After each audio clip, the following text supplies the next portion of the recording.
자, 정부가 말이죠. 과열된 부동산 시장을 잡겠다고 정말 초강력 카드를 하나 꺼내 들었습니다. 다주택자들의 자금줄을 전면으로 겨냥한 조치인데요. 과연 의도했던 대로 시장을 안정시켰을까요? 아니면 생각지도 못했던 부작용을 낳았을까요? 지금부터 그 속사정을 한번 깊숙이 들여다보겠습니다.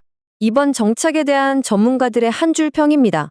진짜 이보다 더 정확한 표현이 있을까 싶은데요. 그러니까 더 이상 대출로 버티지 말고 가지고 있는 집을 팔아서 빚부터 갚으라는 거죠. 아주 직접적이고 단호한 메시지가 시장에 던져진 겁니다. 자, 그래서 그 정책의 핵심이 뭐냐? 바로 이겁니다.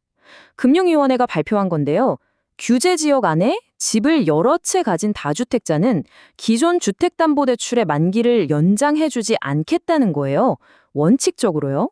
새로 돈 빌리는 건 뭐 이미 막혔고 이젠 갖고 있던 빚도 연장 안 해준다. 이런 얘기죠. 이게 근데 갑자기 툭 튀어나온 정책은 아니고요. 작년에 다주택자들이 새로 대출받는 길을 막았다면 이번엔 이미 대출을 갖고 버티던 사람들까지 압박하는 한 단계 더 나아간 후속 조치인 셈입니다. 시장에 매물을 내놓으라는 압박 수위를 정말 끝까지 끌어올린 거죠.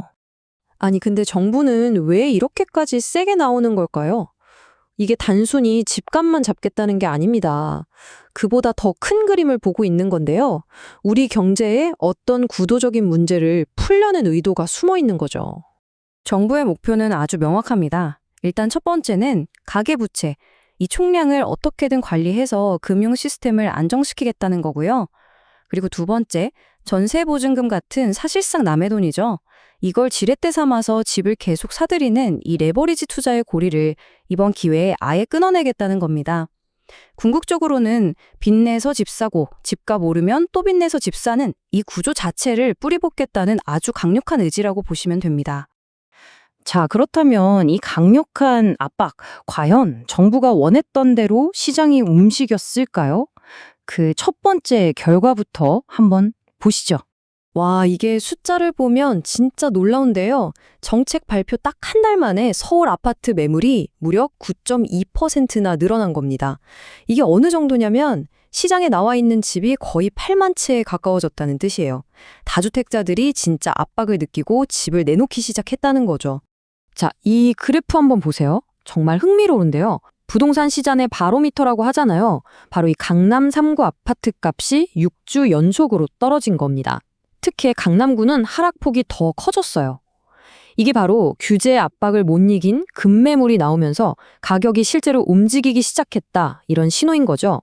이번 조치로 만기 연장이 막힌 대출 규모만 해도 이게 얼마냐면 무려 4조 1천억 원입니다. 4조 원이요. 이게 수도권 아파트로 치면 약 17,000채에 해당하는 진짜 어마어마한 돈이거든요. 이 숫자가 바로 다주택자들이 느끼는 압박의 크기를 그대로 보여주는 겁니다. 그런데 말이죠. 이 4조 1천억 원이라는 거대한 압박, 이게 그냥 집주인들한테서 딱 끝나지 않았습니다. 이 압력이 어디론가 흘러가기 시작한 거죠. 그리고 그 흐름이 우리가 전혀 예상하지 못했던 곳에 어두운 그림자를 들이우기 시작합니다. 자, 여기서 진짜 중요한 질문을 던져봐야 합니다. 아니, 집주인 대출을 막는 건데 이게 왜, 어떻게 세입자를 위험하게 만드는 걸까요? 이 둘 사이에 도대체 무슨 관계가 있는 걸까요? 그 비밀의 열쇠는 바로 DSR, 총부채 원리금 상환 비율이라는 데 있습니다. 말이 좀 어렵죠? 쉽게 말해서 이런 거예요. 당신 집이 아무리 비싸도 상관없다. 오직 당신이 버는 연봉을 기준으로 갚을 능력만큼만 빌려주겠다. 이게 지금 금융당국의 확고한 원칙이거든요. 바로 이 DSR이 집주인의 돈줄과 세입자의 보증금을 연결하는 보이지 않는 다리 역할을 한 겁니다. 자, 그럼 이 연쇄 반응이 어떻게 일어나는지 한번 따라가 볼까요? 첫째, DSR 규제가 꽉 조여옵니다. 둘째, 그럼 집주인은 당장 돈 나올 구멍이 막히죠. 셋째, 새로운 세입자를 바로 구하지 못하면 기존 세입자에게 내줘야 할 전세 보증금을 마련할 길이 없는 거예요. 넷째, 결국 어떻게 되겠어요? 보증금 못 받은 세입자들이 임차권 등기 명령 같은 법적 조치를 취하게 되고 이런 신청 건수가 폭발적으로 늘어나는 결과로 이어지는 겁니다. 주택금융연구원에서 나온 분석이 이걸 아주 정확하게 짚어내고 있어요. 결론은 이겁니다. 정부의 강력한 대출 규제가 집주인의 현금 흐름, 그러니까 유동성을 꽉 막아버렸고 이게 고스란히 세입자가 보증금을 뗄지도 모른다는 위험으로 이어졌다 이겁니다. 바로 이 지점에서 정책의 아주 근본적인 딜레마가 드러나는 거죠. 부동산 시장을 안정시키려고 던진 돌멩이가 엉뚱하게도 전세 시장에 불안이라는 거대한 파문을 일으킨 셈이니까요. 그러니까 이 규제의 양면성을 보면 딱 정리가 됩니다. 한쪽에서는 매물이 늘어나고 가계부채도 관리되는 긍정적인 효과가 분명히 있어요. 그런데 다른 한쪽을 보면 집주인의 자금줄이 막히면서 결국 가장 약한 골이라고 할 수 있는 세입자의 전세보증금이 위험해지는 거죠. 정책을 만드는 입장에서는 어쩔 수 없는 선택이었을 수도 있겠지만 그 여파가 누군가의 삶을 통째로 흔들 수 있다는 게 문제입니다. 근데 여기서 끝이 아닙니다. 이 정책 과연 효과가 있긴 한 거냐? 이런 회의적인 시각도 꽤 많아요.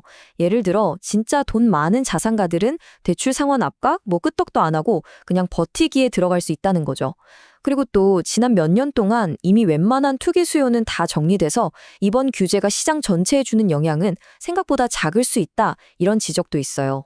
어떤 부동산 전문가가 이런 말을 하더라고요. 좀 뼈아픈 지적인데요. 기득권층, 그러니까 정말 팔 필요가 없는 사람들이 매물을 꽉 쥐고 버티는 한 시장에 풀리는 집은 정말 얼마 안 될 거다. 결국 진짜 타겟은 빠져나가고 어중간하게 자금 여력이 부족한 사람들만 힘들어지는 거 아니냐, 이런 비판인 거죠. 결국 모든 이야기는 이 하나의 질문으로 모아집니다. 금융 시스템 전체의 안정을 위해 만든 규제가 어떻게 하면 평범한 사람들의 주거 안정까지도 함께 지켜낼 수 있을까? 하나의 목표를 위해 나아갔을 때 필연적으로 생기는 이 어두운 그림자. 이 둘 사이에서 위태로운 균형을 찾아가는 것. 어쩌면 이게 지금 우리 사회가 함께 풀어야 할 가장 어렵고도 중요한 숙제가 아닐까 싶습니다.